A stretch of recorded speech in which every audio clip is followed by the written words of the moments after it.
El planeta sufre, solucionarlo depende de ti. Este artículo fue escrito en el año 2009, por los siglos de los siglos. Una tarea ineludible para la filosofía de hoy es estudiar, para alertar, para advertir a los que sobreviven en el tercer mundo, a los desposeídos, a los despojados, a los empobrecidos, a los debilitados en sus estómagos y por ende en sus neuronas, que sus penas, sufrimientos, infanticidios no suceden por azar, suceden porque de esta forma los habitantes del mundo son fáciles de manipular. Creo un deber moral el abocarse a expandir por el planeta esta línea de pensamiento e invitar a la acción a todos, también a los del estómago satisfecho, víctimas de una manipulación subliminal y o emocional, a sumarse, pues a todos involucra. Es nuestra misión de suma importancia el proporcionar elementos críticos y difundirlos, clamando a todos y a todas que no permitan que dirijan nuestras vidas, o más exactamente, que impidamos se apropien de nuestros sueños, de nuestras esperanzas y concreciones. Somos los más, no nos sujetan los menos. No resisto la tentación de contar una anécdota que muestra cómo operan desde siempre los que detentan el poder. En el año 2009, un político uruguayo, en plena campaña electoral, se dirigía a su auditorio con voz quebrada y ojos húmedos. Confieso que me resultó irónico ver cómo sus lágrimas guiaban la atención de su auditorio hacia la emoción, sin pasar por la razón de sus palabras, habilidades y azar. Nada nuevo lo que digo. Si escribo estas líneas es porque sería bueno reflexionar acerca del cambio perjudicial para la humanidad que se está llevando a cabo. Ha cambiado la presentación, el envoltorio, pero no la muñeca, la cual tiene su marca de origen, es decir, va a venir explotación. Así las cosas, debemos incluir en nuestro pensar a todo ser viviente, hombre, mujer, bebé, árbol, río, y hasta las piedras, que han sido y son objeto de destrucción. Recordemos, un solo caso, el de Hiroshima y Nagasaki. Pensemos juntos. 2008, año del crack económico, financiero y mundial. 2009, año del silencio mundial.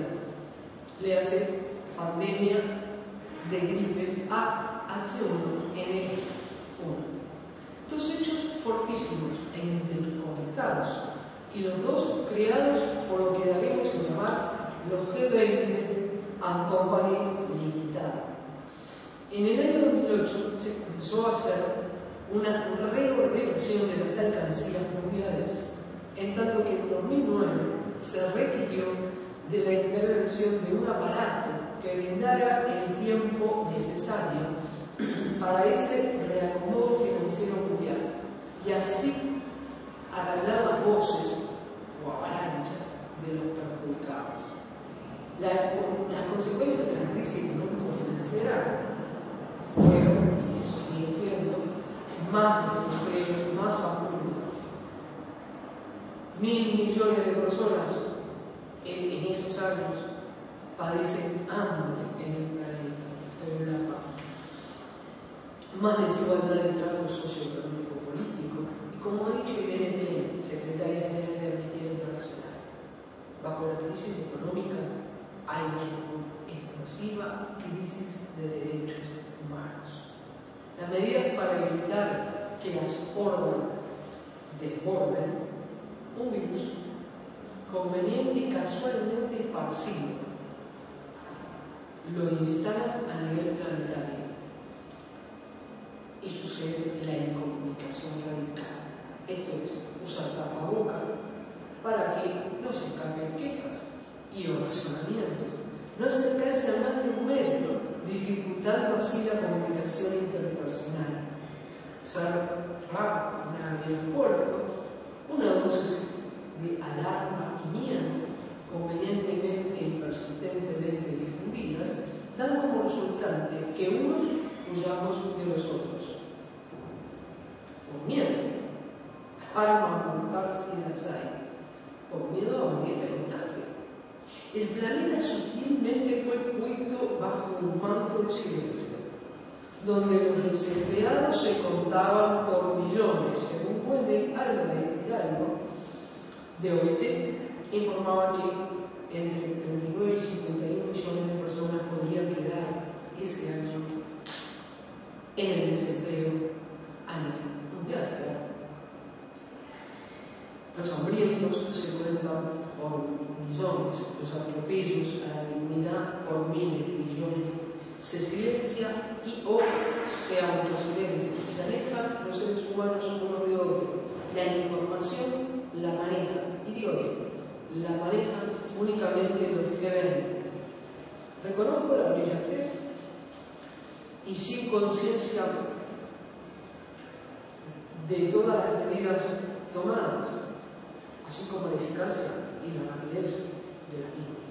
Asistimos pasivamente y sin conciencia pasiva de la desaparición de las manifestaciones y o concentraciones corporales, que otrora fueron expresiones del uso de la razón humana, elemento que se conquistara con dolor y sangre por parte de muchos antepasados, siglos XVI a XVIII, fundamentalmente, le hace Guerra Santa, Inquisición, excomunión, etc.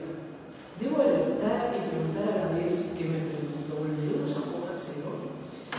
Agreguemos además que la balanza la inclina hacia el individualismo social, dejando de lado la solidaridad ciudadana, nacional y mundial.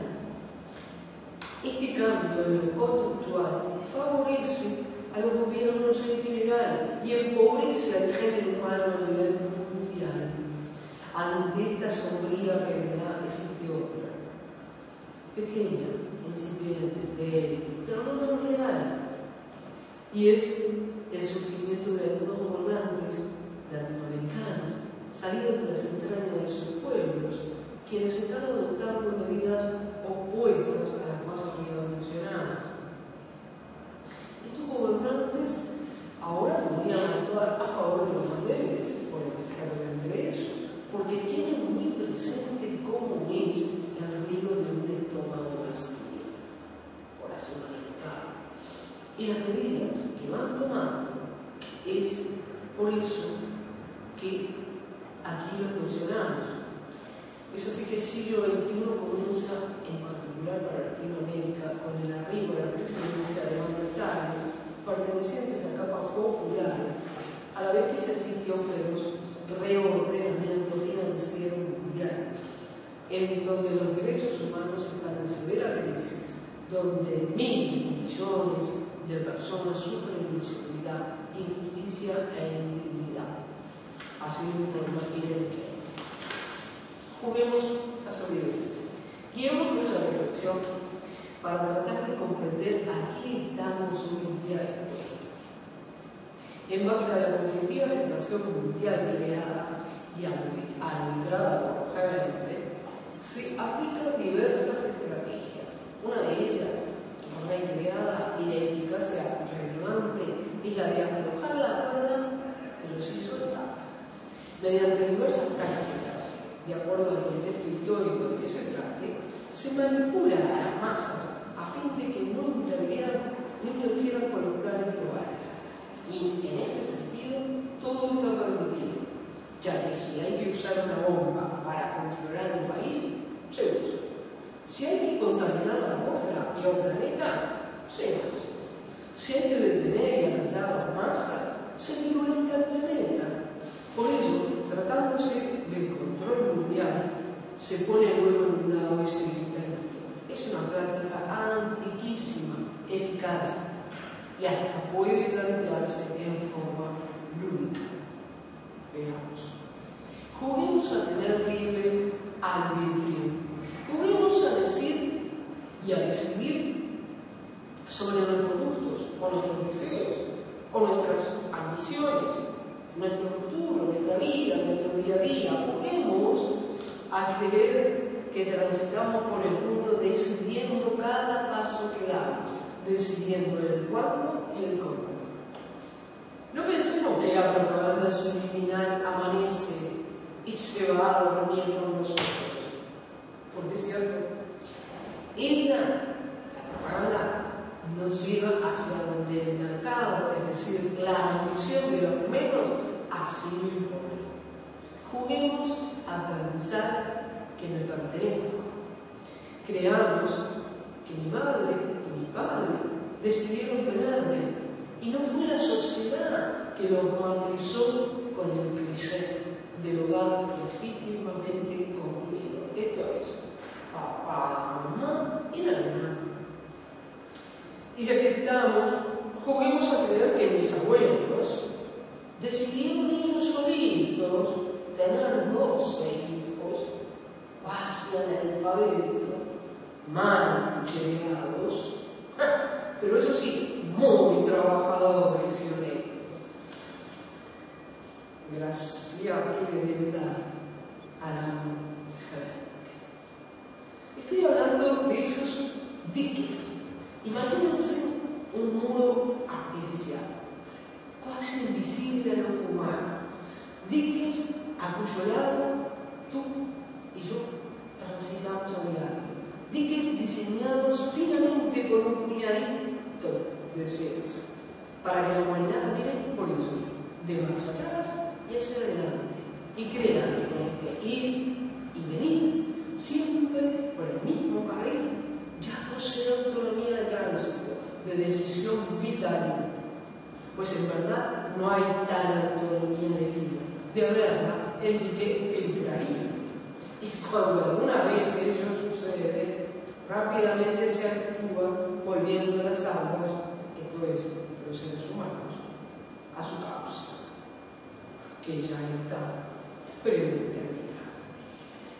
Estos diques cuentan con un muy buen asentado mecanismo de apoyo financiero, que no hace otra cosa que tutelar a aquellos países más frágiles, de manera tal que dependan vitalmente por generaciones de organismos multinacionales que en definitiva dirigen sus vidas a través de lo que ellos mismos llaman pautas económicas, donde lo social está en estricta dependencia de los dictámenes económicos, es decir, si estornudamos, debe formar parte de las pautas o dictámenes económicos convenidos. De no ser así, condenamos la regulación, pero, por favor, por ningún motivo, estornudemos. Estamos en peligro. Se me dirá que el hombre hoy es el centro del universo, que es capaz de hacer uso de la razón y construir su propia vida. Lo que sucede es que el valerse del uso de la razón es tan natural para todos que parece que siempre fue así. Pero recordemos que no siempre el ser humano se le aceptó que fuera el centro del universo que utilizara su razón en prima fase. Afortunadamente existió un Immanuel Kant, entre otros muchos grandes, quien nos animara a servirnos de nuestra razón sin limitaciones, quien situó al hombre en el centro del universo con su uso de razón. Pero debo agregar que esta conquista del hombre para sí mismo ha corrido y sigue corriendo serio peligro de su existencia. Más arriba mencionábamos las manipulaciones a las que los seres vivientes se ven sometidos con los G20. Pero ellos no son los únicos que quieren engrillar a la razón humana. Al parecer, el complemento directo de estas situaciones lo constituye el Papa Benedicto XVI y sus postulados en favor de la fe, por encima de la solo ejemplo. Léase, por favor, el discurso de Ratisbona del 12/9 de 2006, donde pide que la razón se autolimite a sí misma. De darse este paso, estaríamos ante el retroceso del hombre a la Edad Media. Todo planificado. Ciertas preguntas emergen de inmediato. ¿Cuáles son los intereses que alientan posturas tan vetustas como la del Vaticano? ¿Es que acaso quien verbaliza más de 2 palabras coherentes, parafraseando a Voltaire, es peligroso? Preguntarnos por qué pasa esto, a quién le favorece una situación tal, parece ingenuo de nuestra parte. Claro es que las minorías planetarias son las favorecidas con las medidas arriba mencionadas, y por ello están cuidadosamente instrumentadas, con el único fin de que se mantenga incólume el poder por ellos detentado. Reitero, si bien los métodos han cambiado siglo con siglo, los objetivos en cambio son los mismos, y es el dominio de los menos por sobre los más, para colmar siempre sus crecientes ambiciones. Como ya manifestáramos, las estrategias acomodadas con el paso del tiempo tienen un solo destinatario, y es, a saber, el ser viviente. Y aunque el que da más trabajo a estos señores es el ser humano, y un solo objetivo, su domesticación para el goce de los menos. Por tanto, se dictamina que los animalitos pensantes vayan al corral a dormir, y allá vamos. Los animalitos pensantes vayan al corral a trabajar, y allá vamos. Los animalitos pensantes tienen derecho humano, y allá están en situación de calle. Los animalitos pensantes deben usar celular o aturdirse con ruidos musicales, y allá se endeudan para estar conectados. Los animalitos pensantes tienen un día de suerte. Y allá nos contentamos. Recuérdese que los animalitos pensantes tienen estas oportunidades que fueran contempladas en la Real Carta Magna, avalada y reunida en el mejor de los mundos posible, frase del célebre Leibniz, con costos que usted, animalito, pagó con el sudor de su cuerpo, lo sepa o no, a cambio de que le ceda mansamente, nótese la contradicción, le ceda, decía, el honor de planificar a corto, mediano y largo plazo su vida y la de su progenie. Esto es, todo está detallado, desde que usted se levanta, y si es que le tocó en la calecita ese día de desayunar, entonces desayune, hasta que vuelva a casa y lo arrullen con un artefacto geométrico cuasi cuadrado, donde le informa, le explica, le divierte, le detalla cómo ser feliz, mientras come algún enlatado compuesto de agroquímicos que sabemos los santos, a la vez que le distraen contándole cómo se situó su deporte favorito en el tablero, cómo vestir la próxima temporada, cómo hacer el amor, qué beber, etc. Y todo eso por un par de kilowatts que usted puntualmente pagará hasta que el sueño se apodere de usted y lo vence. Y como tampoco usted tiene mandato sobre su inconsciente, soñará lo que el super-yo le dictamine por los siglos del siglo. Despertemos, enojémonos, opongámonos, hacemos la voz, detengamos a la minoría, comprendamos que no soy yo ni eres tú, sino que somos nosotros. Y cuando esto lo interioricemos, seremos uno, en la libertad de la sana diversidad. Que así sea.